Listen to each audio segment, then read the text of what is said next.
नमस्कार साथियों, एनसीईआरटी भूगोल की कक्षा में आपका स्वागत है। आज की कक्षा में हम कक्षा 8 एनसीईआरटी भूगोल से मानव संसाधन का सारांश समझेंगे और यहाँ पे आपको बहुत ही सरल शब्दों में समझाया जाएगा। ये प्रश्न जो है परीक्षा में आया था। प्रश्न था कि वे 3 मुख्य कारक कौन से हैं जिनसे जनसंख्या में परिवर्तन होता है, और दूसरे शब्दों में भी प्रश्न आया था कि जनसंख्या में परिवर्तन के 3 मुख्य कारक कौन से हैं। तो इस प्रश्न का जो सही जवाब है वह है जन्म, मृत्यु और प्रवास, बर्थ, डेथ एंड माइग्रेशन। और यहाँ पर अगर बात की जाए विवाह की, तो विवाह भी जो प्रवास में एक प्रकार से आ ही जाता है। तो जन्म, मृत्यु और प्रवास ये 3 मुख्य कारक हैं जिनसे जनसंख्या में परिवर्तन होता है। और इसके अलावा जो है, जो आपसे प्रश्न पूछा जा सकता है परीक्षा में, जनसंख्या वितरण से क्या तात्पर्य है। तो इसका मतलब होता है कि किसी दिए हुए क्षेत्र में लोग किस प्रकार से वितरित हैं, तो इसी का मतलब होता है जनसंख्या वितरण। अगला प्रश्न देखते हैं, जनसंख्या पिरामिड क्या है। यह भी प्रश्न पूछा गया है और पूछा जा सकता है। तो जनसंख्या पिरामिड का मतलब होता है जनसंख्या का आयु लिंग संगठन का आलेखीय निरूपण। आयु के हिसाब से और साथ में लिंग के हिसाब से कि महिलाओं की संख्या कितनी है, पुरुषों की संख्या कितनी है, आयु के हिसाब से जो है लोगों की संख्या कितनी है। तो इसको जो जनसंख्या पिरामिड के माध्यम से दर्शाया जाता है। तो जनसंख्या पिरामिड जनसंख्या का आयु लिंग संगठन का आलेखीय निरूपण होता है। ये प्रश्न पूछा जा सकता है, तो आपको ध्यान रखना है। आइए चैप्टर पे आते हैं। यहाँ पे आपको जो पहली चीज़ दी गई है मानव संसाधन मंत्रालय के बारे में, तो यह स्थापित हुआ था 1985 में। ये आपको ध्यान रखना है। और जनसंख्या वितरण को हमने ऊपर देख लिया कि भूपृष्ठ पर जिस प्रकार लोग फैले हैं उसे जनसंख्या वितरण का प्रतिरूप कहते हैं। आगे बढ़ते हैं। विश्व की जनसंख्या का 90% से अधिक भाग भूपृष्ठ के लगभग 10% भाग पर निवास करता है। तो ये भी फैक्ट आपको ध्यान रखना है, परीक्षा में पूछ सकता है कि विश्व की जनसंख्या का कितना प्रतिशत जो है 10% भाग पर निवास करता है। फिर है विश्व की कुल जनसंख्या का लगभग 3/4 भाग यानी 75% भाग जो है 2 महाद्वीपों एशिया और अफ्रीका में रहते हैं। आगे बढ़ते हैं। विश्व की जनसंख्या का ये तो हो चुका है। फिर है जनसंख्या का घनत्व। ये भी प्रश्न जो कई बार परीक्षा में पूछा गया है और एनसीईआरटी की बुक में जो यहाँ पे जनसंख्या घनत्व पॉपुलेशन डेंसिटी का जो डिफिनीशन दिया गया वह यह दिया गया कि पृथ्वी पृष्ठ के एक इकाई क्षेत्र में यानी एक यूनिट एरिया में एक इकाई क्षेत्र में रहने वाले लोगों की संख्या को क्या कहते हैं, जनसंख्या का घनत्व कहते हैं। फिर संपूर्ण विश्व का औसत जनसंख्या घनत्व 45 व्यक्ति प्रति वर्ग किलोमीटर दिया है एनसीईआरटी में।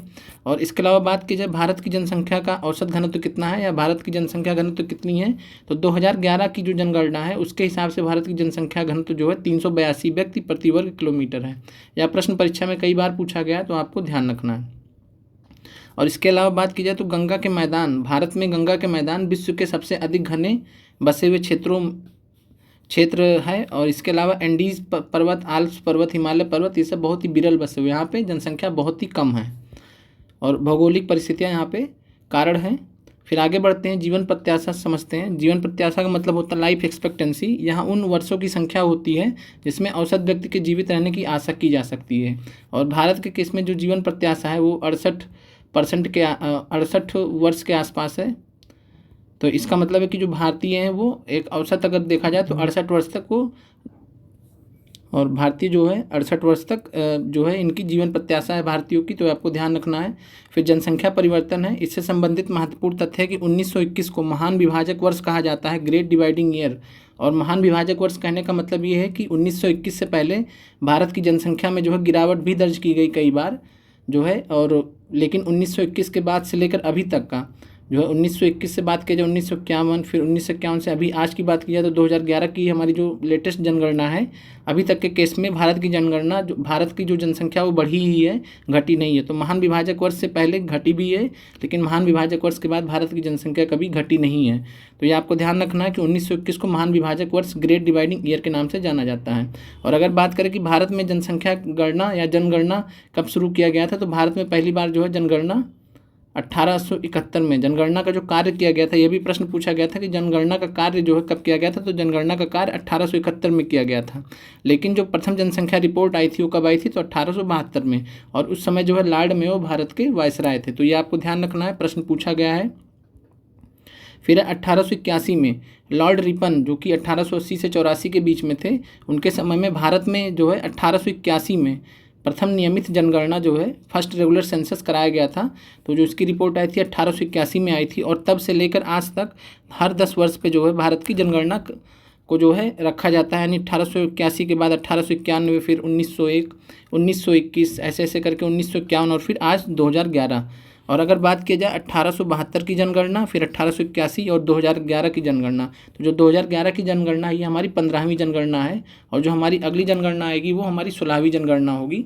तो जो 2011 की जनगणना है वो 15वीं जनगणना है। और आपको ध्यान रखना कि प्रथम नियमित जनगणना जो है कब कराई गई थी भारत में, तो 1881 में लॉर्ड रिपन के समय में। और लॉर्ड रिपन को स्थानीय स्वशासन का जनक भी कहा जाता है, महत्वपूर्ण है परीक्षा दृष्टि से। आगे बढ़ते हैं, जन्म दर को समझते हैं। जन्म दर क्या होता है, तो बर्थ रेट, तो प्रति 1000 व्यक्तियों पर जीवित जन्मों की संख्या को जो है हम जन्म दर कहते हैं। यानी अगर 1000 व्यक्ति जो है पैदा हो रहे हैं तो उनमें से कितने जीवित हैं उसको हम जन्म दर कहते हैं।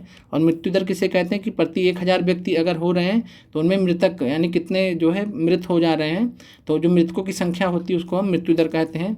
और प्रवास की बात की जाए तो जो प्रवास होता है किसी क्षेत्र विशेष में लोगों के आने जाने को प्रवास कहते हैं। तो आप यहाँ पे देख पा रहे हैं कि जो जनसंख्या में परिवर्तन हो सकता है 3 कारणों से हो सकता है मुख्यतः, या तो जन्म दर पे असर हो, या मृत्यु दर पे असर हो, या प्रवास हो जाए। तो इस वजह से जनसंख्या में परिवर्तन आ सकता है। और यहाँ पे दिया है कि जन्म और मृत्यु जनसंख्या परिवर्तन के प्राकृतिक कारण हैं, यानी ये प्राकृतिक रूप से होता है।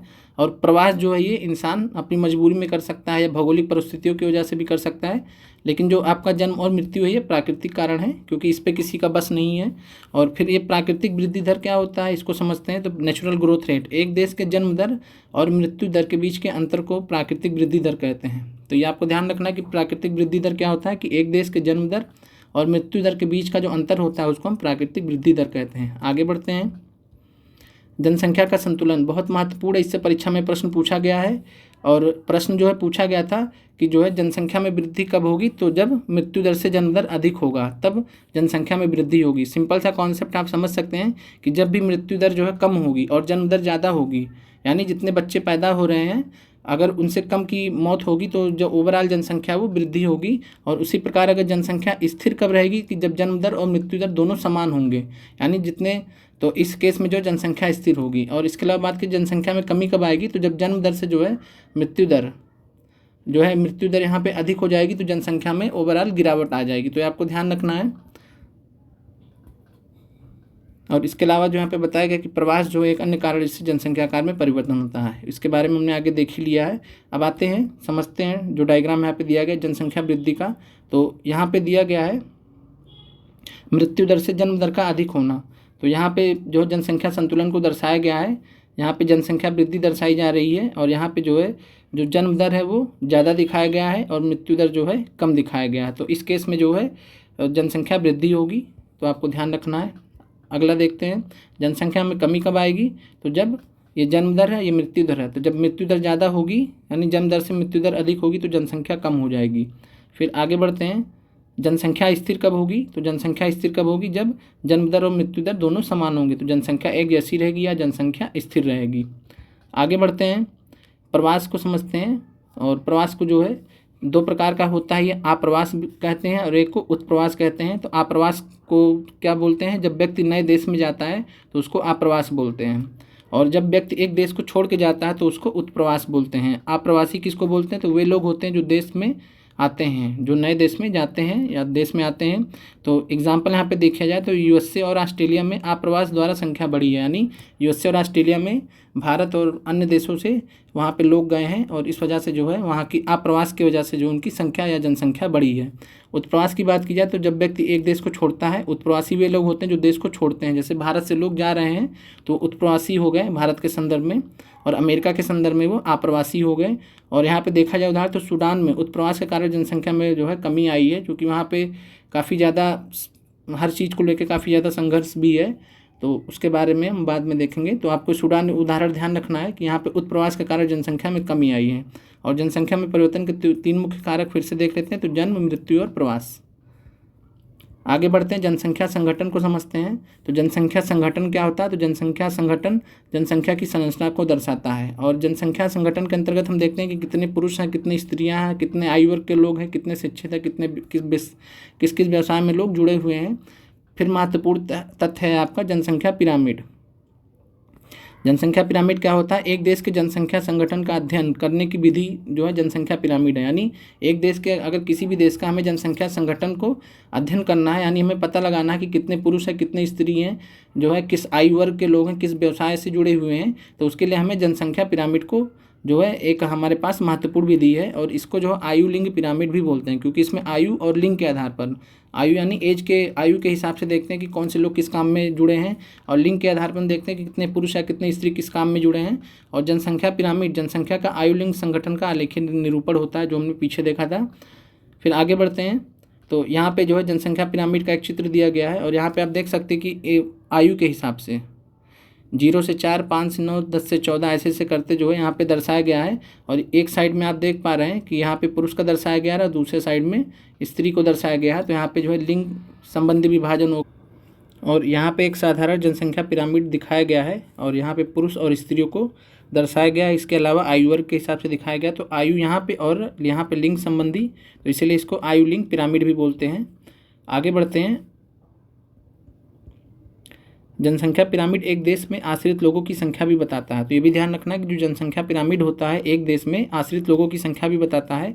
और आश्रित युवा जनसंख्या जो होती है, तो आश्रित जो जनसंख्या होती है, तो युवा आश्रित लोग होते हैं वो 15 वर्ष से कम आयु के होते हैं, यानी 0 से 15 वर्ष के जो लोग होते हैं वो युवा आयु वर्ष के अंतर्गत आते हैं। और जो वृद्ध आश्रित लोग होते हैं वो 65 वर्ष से अधिक, तो जो 65 वर्ष से अधिक वर्ष के जो लोग होते हैं वृद्ध आश्रित लोग में आते हैं। उसके अलावा जो महत्वपूर्ण है, जो परीक्षा में पूछा गया है, कार्यरत आयु वर्ग जो होता है वो 15 से 65 या 15 से 64 माना जाता है।